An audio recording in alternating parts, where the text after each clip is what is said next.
और मैं उसमें रिकमेंड रहा, वो मेरी फर्स्ट एसएसबी थी। पर उससे पहले मैं आपको अपनी रिटेन के बारे में बताना चाहता हूँ कि मैंने रिटेन के लिए कैसे प्रिपेयर किया था और क्या क्या प्रोसेस रही थी।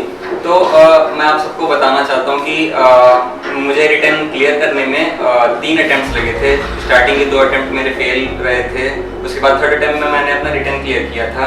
और स्टार्टिंग से स्कूल टाइम से मैं उतना मतलब कि पढ़ाई में तेज नहीं था, थोड़ी मैथ्स मेरी वीक थी। तो उस वजह से 2 अटेम्प्ट्स तो मुझे ये पता करने में लगे कि किस लेवल पे मुझे अपने मैथ्स और अदर सब्जेक्ट को लाना पड़ेगा। तो रहता यही है कि हम सब एसएसबी को लेके बहुत एक्साइटेड होते हैं और सोचते हैं कि रिटर्न तो निकल ही जाएगा, मैथ में इतने कर लेंगे, जीएटी में इतने कर लेंगे, मिनिमम पासिंग आउट मार्क्स के लिए। पर अगर हम लोग सिर्फ पासिंग आउट मार्क्स के लिए सोचेंगे या मिनिमम कट ऑफ के लिए सोचेंगे तो हमारे मार्क्स उससे भी कम आएंगे। अगर नॉर्मली लॉ होता है कि अगर हम 80 के लिए फोकस करते हैं तो हमारे 60 आते हैं। तो इसीलिए हमको एसएसबी में जितना फोकस किया उतना ही रिटर्न में भी करना पड़ेगा, क्योंकि अगर हमारा रिटर्न ही नहीं क्लियर होगा तो एसएसबी की प्रिपरेशन का कोई फायदा नहीं है। और इसीलिए मैं कहना चाहूँगा कि एक तो एनडीए का सिलेबस बहुत वास्ट होता है।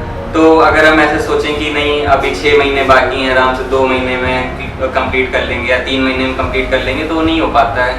एनडीए को कम से कम 6 महीने तो देने पड़ते हैं, प्लस उसके बाद जो है थोड़ी सी अपने एक्स्ट्रा एफर्ट जो कोचिंग में आपको पढ़ाया जाता होगा। वैसे यहाँ के टीचर्स काफ़ी अच्छे हैं, जैसे Mahboob sir, Geeta ma'am, Harish sir हुए, आपको अच्छे से कोचिंग देते हैं, पर उसके बाद भी आपको अपने एक्स्ट्रा एफर्ट्स लगाने होंगे। और जो जीएटी रहता है, कई बच्चों का रहता है कि उस पर उनका कमांड नहीं होती है या फिर उसकी वजह से उनका रह जाता है, तो उसको देखिए। प्लस ये रहता है कि जो आपका बेस्ट सब्जेक्ट है, जैसे कि कुछ लोगों का मैथ्स अच्छा होता है, कुछ लोगों का जीएटी अच्छा होता है, तो उस हिसाब से आप देखिए कि आपका क्या वीक है और आप उस पर काम करिए। और जो आपका स्ट्रॉन्ग सब्जेक्ट है आप उस पर भी वर्क करिए। पर हाँ, ये रहता है कि थोड़ा उसमें अगर आप कॉम्पिटेंट होते हैं तो आपका काम चल जाता है, लेकिन जो आपका वीक सब्जेक्ट है उस पर फोकस करिए। प्लस यहाँ पे टीचर्स रहते हैं हमेशा आपकी हेल्प करने के लिए। जैसे आपका मैथ्स वीक है तो आप महबूब सर से बात कर सकते हैं।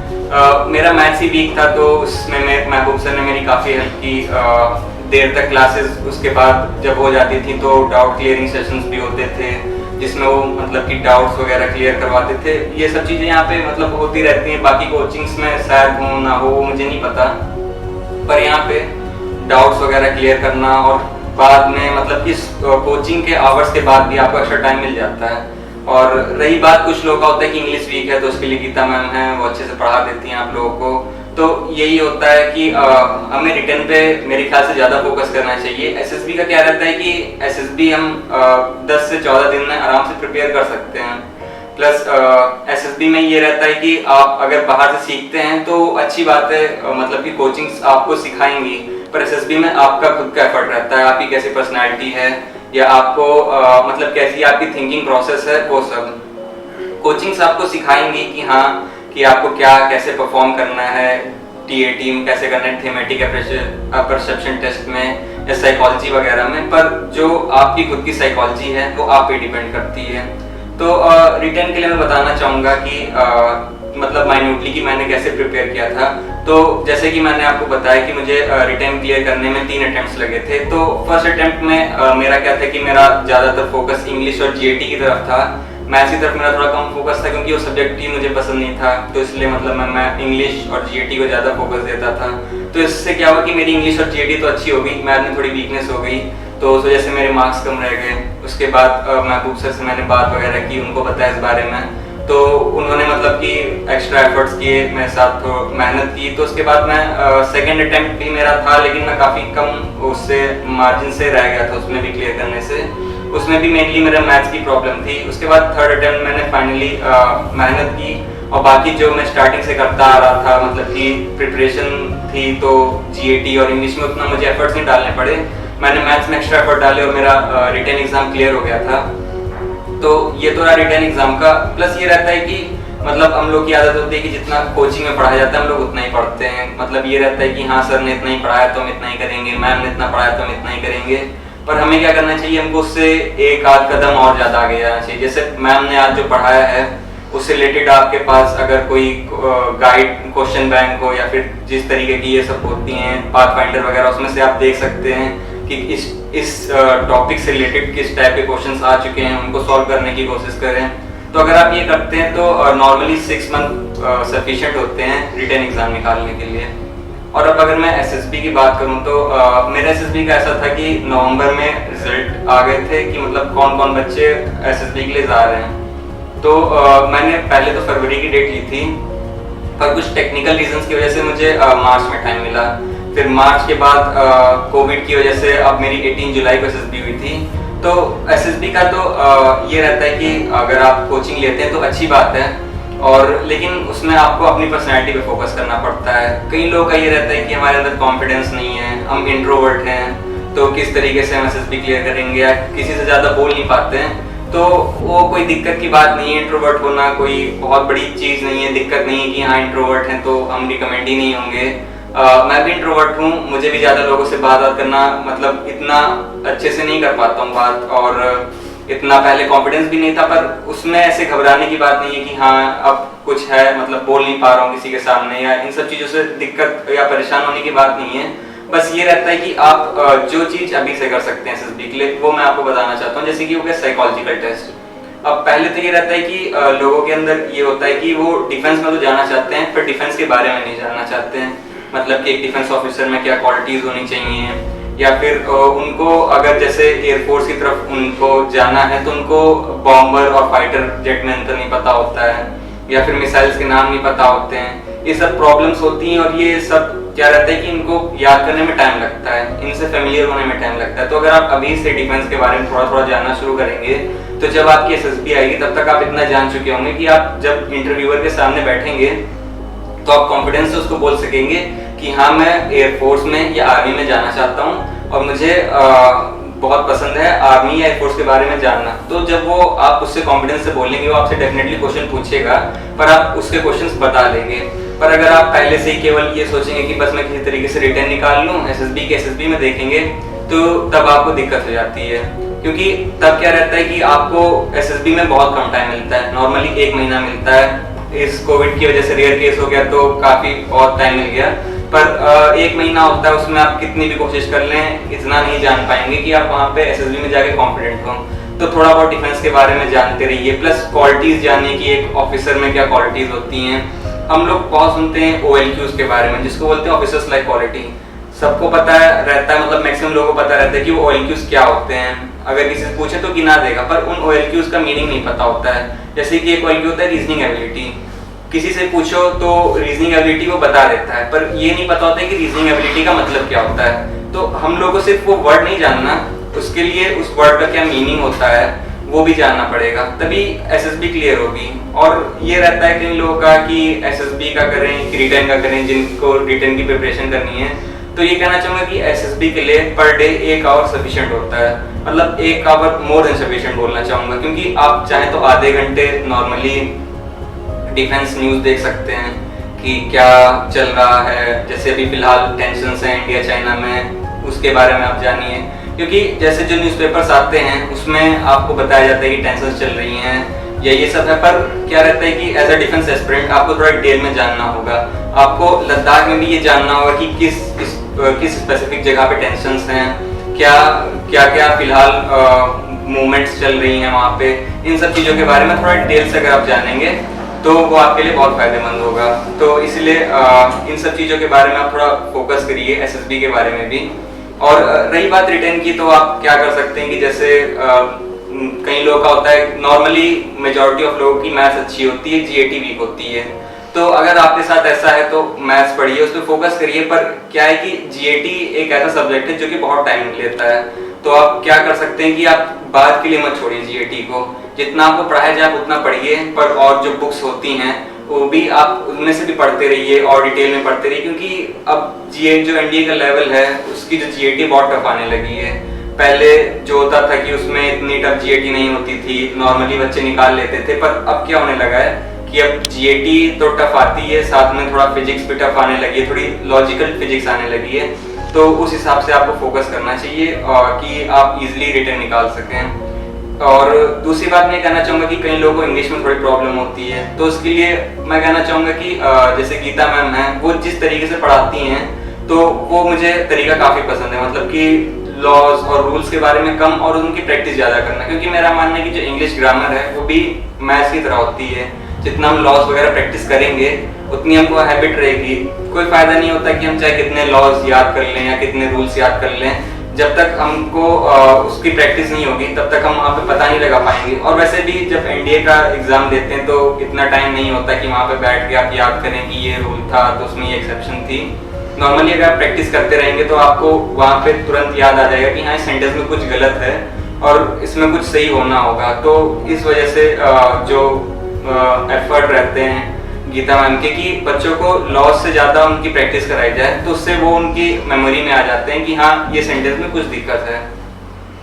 तो ये तो रही रिटेन की बात। और एसएसबी में थोड़ी बहुत बातें और ऐड करना चाहूँगा कि एक तो जो हैबिट्स आपको बनानी होंगी, जैसे कि क्या होता है कि कई बच्चे होते हैं जिनकी कोई हॉबी नहीं होती है या फिर हॉबी होती है तो होती है नॉर्मली गेमिंग, कंप्यूटर गेमिंग। तो मैं ये कहना चाहूँगा कि वहाँ पे ऐसे अपने जो पीआई के फॉर्म होता है उसमें आप सिर्फ अगर कंप्यूटर गेमिंग लिख देंगे तो उससे आपका काम नहीं चलेगा, क्योंकि वहाँ पे एक कैंडिडेट ढूंढते हैं जिसके अंदर डाइवर्स हैबिट्स हों।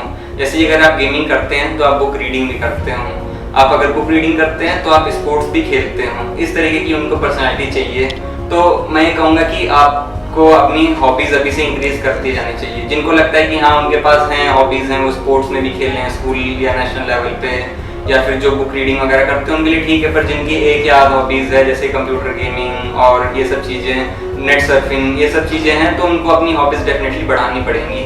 और वैसे मैंने नॉर्मली देखा है कि जितने बच्चे रिकमेंड होते हैं उसमें से मेजॉरिटी ऑफ लोगों की हैबिट होती है बुक रीडिंग। और मेरा मानना है कि अगर आप बुक रीडिंग अपनी हॉबी बना सकते हैं तो ज़रूर बनाइए, क्योंकि मतलब सिर्फ एसएसबी में नहीं, एज अ हॉबी ऐसा वजन बढ़ाने के लिए ही नहीं, रोज की लाइफ में भी बुक रीडिंग काफ़ी हेल्प करती है। क्योंकि क्या होता है कि जैसे हम लोग हैं अपनी एकेडमिक्स में इतना खो जाते हैं कि जो सेल्फ हेल्प बुक्स होती हैं इन सब चीज़ों की तरफ हमारा ध्यान नहीं जाता है। हम लोग मतलब एक डायमेंशन की तरफ रहते हैं, हाँ फिजिक्स केमिस्ट्री मैथ पढ़नी है बस। लेकिन क्या रहता है कि ये सब काम चल जाते हैं जब आपको रिटेन निकालना होता है। पर एसएसबी में कोई आपसे फिजिक्स केमिस्ट्री मैथ के बारे में नहीं पूछेगा, उनको पता होता है कि बंदा यूपीएससी का एग्जाम निकाल के आ रहा है, इसको पता होगा। वहाँ पे आपसे आपकी पर्सनैलिटी के बारे में, आपकी कैसा व्यू है अपने आसपास अपनी सोसाइटी के बारे में, आपकी पर्सनैलिटी स्टैटिक है डायनेमिक है, आप क्या मतलब एक ही तरीके से देखते हैं सिचुएशन को, क्या आपके पास और भी तरीके हैं एक सिचुएशन को देखने के। तो ये सब चीज़ें देखी जाती हैं और ये सब चीज़ें सिर्फ एकेडमिक्स की बुक्स पढ़ने से नहीं आएंगी। इसके लिए आपको थोड़ी सेल्फ हेल्प बुक्स या फिर थोड़ा सा अपना नज़रिया बदलना पड़ेगा और ऐसे ही आप इजीली एसएसबी क्लियर कर सकते हैं। और दूसरी बात ये रहती है कि फर्स्ट चांस आपका गोल्डन चांस होता है एसएसबी का। और अगर आप ये सोचे करेंगे कि नहीं अभी मेरी दूसरी टीएस का भी फॉर्म भरा है उसकी भी एसएसबी है और ये और भी एसएसबीज हैं और इस बार मैंने रिटर्न इसलिए निकाल लिया, अगली बार भी निकाल लूंगा, वो वाली एसएसबी अच्छे से दे दूंगा, तो ऐसे काम नहीं चलता है। क्योंकि अगर आपने फर्स्ट अटेम्प्ट में अपनी एसएसबी नहीं क्लियर की तो आपसे तभी अगर आप दोबारा आएंगे तो आपको एज ए रिपीटेड ट्रीट करेंगे, एज एक्सपीरियंस ट्रीट करेंगे और आपको जो benefit of doubt first SSB में मिलना था वो भी आपको नहीं मिलेगा। तो जब आप ये एसएसबी पास में हो तो मैं ये कहना चाहूँगा कि आप सब कुछ छोड़ के मेनली अपने एसएसबी पे फोकस करें कि आप कितना मैक्सिमम उस एसएसबी को टाइम दे सकें। क्योंकि एसएसबी लगता तो है कि हाँ 5 दिन का है और ऐसे कर देंगे वैसे कर देंगे हो जाएगा, पर वहाँ होता नहीं है। वहाँ पे आपके ऊपर प्रेशर्स होता है, एसेसर आपको देख रहे होते हैं, आपके जो ग्रुपमेट्स होते हैं उनका प्रेशर आपके ऊपर होता है। तो इन सब चीज़ों में क्या होता है कि हमको काफ़ी दिक्कतें आ जाती हैं, काफ़ी चीज़ें हम नहीं कर पाते हैं वहाँ पे जो हम सोच के जाते हैं। तो मेरा ये कहना है साइकोलॉजिकल टेस्ट होता है, उसमें थीमेटिक या परसेप्शन टेस्ट होता है, वर्ड एसोसिएशन टेस्ट होता है, SRTs होती हैं। तो इन सब चीज़ों की अगर आप प्रैक्टिस करते हैं तो अच्छी बात है, मतलब प्रैक्टिस कीजिए, आपको उनके बारे में पता चलेगा कि हाँ वो टेस्ट कैसा होता है। पर मेन जो है वो ये है कि अगर आप चाहे कितनी भी थीमेटिक या परसेप्शन टेस्ट कर लें पर तब तक कुछ नहीं होगा जब तक वो आपके साइकोलॉजी में ना हो। क्योंकि वहाँ पे जब आप बैठते हैं तो वर्ड एसोसिएशन टेस्ट में आपको एक वर्ड पे एक सेंटेंस लिखने में सिर्फ 15 सेकंड दिए जाते हैं। तो आप अगर 15 सेकंड में ये सोचेंगे कि हाँ मैंने ये वर्ड पढ़ा था, इसका अच्छा सेंटेंस ये बनेगा, तो उससे आपका काम नहीं चलेगा। क्योंकि 15 सेकंड्स बहुत कम होते हैं, आप वर्ड देख के लिखने में ही निकल जाएंगे, सोचने का आपको टाइम नहीं मिलेगा। तो इसलिए मैं ये कहना चाहूँगा कि उस वर्ड्स को जो आप प्रैक्टिस करें सिर्फ ऐसे रटे नहीं, अपनी साइकोलॉजी में उनको लाएं, उस वर्ड का प्रैक्टिकल यूज सोचें अपनी लाइफ में, तो ही आप उस साइकोलॉजी में अच्छे से परफॉर्म कर पाएंगे। क्योंकि मैंने देखा कि काफ़ी बच्चों का साइकोलॉजी ही प्रॉब्लम कर जाता है। क्योंकि क्या होता है कि पर्सनल इंटरव्यू में आप थोड़ा इंटरव्यूअर को फेक कर सकते हैं, जीडीओ में भी कुछ हद तक आप फेक कर सकते हैं, पर साइकोलॉजी में आप इंटरव्यूअर को फेक नहीं अपनी पर्सनालिटी दे सकते। वहाँ पे जो आपकी ओरिजिनल पर्सनालिटी है वो बाहर आ ही जानी है, क्योंकि एक तरीके से वो आपके सबकॉन्शियस का टेस्ट है और वहाँ पे वही आपका काम करेगा। अगर आप सोचें कि हाँ मैं कुछ फेक कर दूंगा या कुछ इस तरीके से अपनी पर्सनैलिटी बता दूंगा, तो वहाँ पे नहीं हो पाएगा। तो इसलिए अभी से अपनी पर्सनैलिटी थोड़ा थोड़ा चेंज करें, थोड़ा थोड़ा इम्प्रूव करना शुरू करें, तो आप वहाँ जाते जाते आपकी पर्सनैलिटी इतनी अच्छी हो जाएगी कि हाँ आप SSB क्लियर कर सकें। दूसरी बात ये रहती है कि लोगों को ये लगता है कि यार SSB ऐसी है, वो मेरा दोस्त गया था वो तो स्क्रीन आउट हो गया, मेरा दोस्त गया था कॉन्फ्रेंस आउट हो गया। तो हाँ SSB मुश्किल होती है, पर उनके लिए जो कि मतलब अपनी साइकोलॉजी से ज़्यादा उनके टेस्ट पे फोकस करते हैं। हाँ टेस्ट पे आप फोकस कीजिए, कोचिंग है, आपको सब बताएगी कि हाँ कौन से क्या टेस्ट होते हैं, कैसे टेस्ट वो दिए जाते हैं और क्या क्या आपको चीज़ें परफॉर्म करनी होती हैं। पर उन टेस्ट से ज़्यादा आप अपनी साइकोलॉजी पे फोकस कीजिए कि आप कैसा सोचते हैं। अगर आप वही नहीं करेंगे, आप सोचेंगे कि हाँ ये टेस्ट है, इसको मैं ये फोटो आएगी तो मैं ऐसे इम्प्रूव कर दूंगा, तो उससे आपको दिक्कत होगी। तो मैं आपको बताना चाहूँगा कि मेरी SSB थी जुलाई में, मैं प्रिपरेशन कर रहा था अपनी SSB की दिसंबर से। तो तब तक अपनी SSB आने तक मैंने करीबन 200 से ज़्यादा फोटोज़ के ऊपर मैंने TAT लिखी हुई थी, इतनी मैंने PPTT भी की हुई थी 100 के करीब, वर्ड एसोसिएशन टेस्ट मैंने बहुत सारे किए हुए थे। पर मुझे जो लगा कि वहाँ पे मैंने जो भी ऐसे वर्ड एसोसिएशन टेस्ट थे जो मुझे लगा कि हाँ मैंने अलग से याद किए हैं और मुझे वहाँ पे नहीं हेल्प किए, जो मेरे स्टार्टिंग से मेरे सबकॉन्शियस में थे मुझे वही वर्ड याद आ रहे थे। तो मैं आपको यही कहना चाहूँगा कि वहाँ पे टाइम इतना कम होता है कि आप वहाँ पे रटी हुई चीज़ नहीं लिख सकते जाके। तो मेरी तरफ से यही है कि अगर आप SSB के लिए प्रिपेयर कर रहे हैं तो अपने माइंड को ट्रेन करिए, ना कि उनके टेस्ट के बारे में ज़्यादा वो फोकस कीजिए, क्योंकि टेस्ट तो सबको पता होते हैं आजकल। SSB के बारे में सबको पता होता है कि कैसे क्या करना होता है, कितने दिन का टेस्ट होता है, तो वो ज़्यादा बड़ी प्रॉब्लम नहीं है। पर प्रॉब्लम ये होती है कि जब हम टेस्ट के बारे में तो अच्छे से जान लेते हैं पर अपने बारे में अच्छे से नहीं जान पाते हैं, तो उस वजह से हमें दिक्कत होती है जब हम अपनी वीकनेस और स्ट्रेंथ नहीं पता होती है। इवन मैंने कई लोगों को देखा है, इंटरव्यूअर के पास जाते हैं, इंटरव्यूअर उनसे पूछता है कि आपकी स्ट्रेंथ और वीकनेस क्या है, वो उसमें भी नहीं पता होता है उनको, उसमें भी वो लोग फंबल करते हैं, या फिर अगर 5 पूछिए तो 2 ही बता पाते हैं। तो ये दिक्कत होती है। अगर आप अपने को अच्छे से नहीं जानेंगे तो SSB क्लियर करना आपके लिए उतना ही मुश्किल होता जाएगा। तो मीनवाइल जब तक आप अपने रिटर्न की प्रिपरेशन कर रहे हैं, SSB को भी थोड़ा थोड़ा टाइम देते रहिए। डिफेंस के बारे में जरूर जानिए, क्योंकि अगर आप डिफेंस के बारे में जानेंगे तो आपके अंदर एक अलग से कॉन्फिडेंस आएगा। आपको पता होगा कि हाँ मुझे इस सब्जेक्ट के बारे में पता है। कई लोगों को क्या होता है कि छोटी छोटी चीज़ें नहीं पता होती हैं, आर्मी की या एयरफोर्स की रैंक्स नहीं पता होती हैं, तो ये सब दिक्कतें होती हैं नॉर्मली जब हम प्रिपेयर कर रहे होते हैं। तो मैं आपसे ये कहना चाहूँगा कि थोड़ा बहुत जानते रहें, इतना भी डीप में ना जानने की ज़रूरत नहीं है। लेकिन हाँ अगर आप डिफेंस एस्पिरेंट हैं और आप क्या रहता है कि एक तो रहता है कि आप अगर डायरेक्ट 12th के बाद जा रहे हैं तो थोड़ी लीनियंसी ले लेते हैं कि हाँ बच्चे ने भी 12th की है और उसके पास मतलब इतना टाइम नहीं था कि हाँ वो प्रिपेयर कर पाए, लेकिन आप 12th पास हैं तब अटेम्प्ट दे रहे हैं, तो हाँ आपको डिफेंस के बारे में पता होना चाहिए और ठीक ठाक पता होना चाहिए।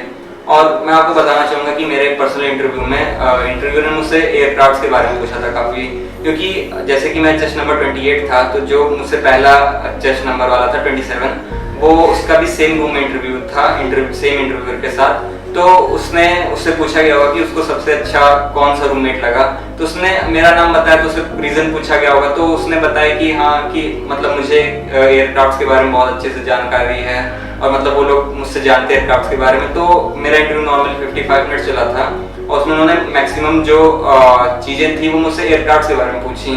तो एक बहुत अच्छा तरीका होता है, क्योंकि क्या रहता है कि इंटरव्यू एक बहुत वास्ट चीज़ होती है, वो आपसे कुछ भी पूछ सकते हैं, पर अगर आप उस इंटरव्यू को एक डायरेक्शन दे देते हैं अपनी तरफ से, इंटरव्यूअर अगर डायरेक्शन देगा तो हमें दिक्कत हो जाएगी, क्योंकि हमें नहीं पता वो क्या पूछ ले। वो हमसे कुछ भी पूछ सकता है, जैसे कि एग्जांपल हमसे पूछ सकता है कि ईरान से कौन सी कंट्रीज बाउंड्री शेयर करती हैं, तो वो बताना बहुत मुश्किल है। पर आप जिस चीज़ के बारे में जानते आए हैं, जैसे आपको बुक रीडिंग का शौक है या फिर आपको स्पोर्ट्स का शौक है, तो आप अपने इंटरव्यूअर को उस डायरेक्शन में ले जा सकते हैं।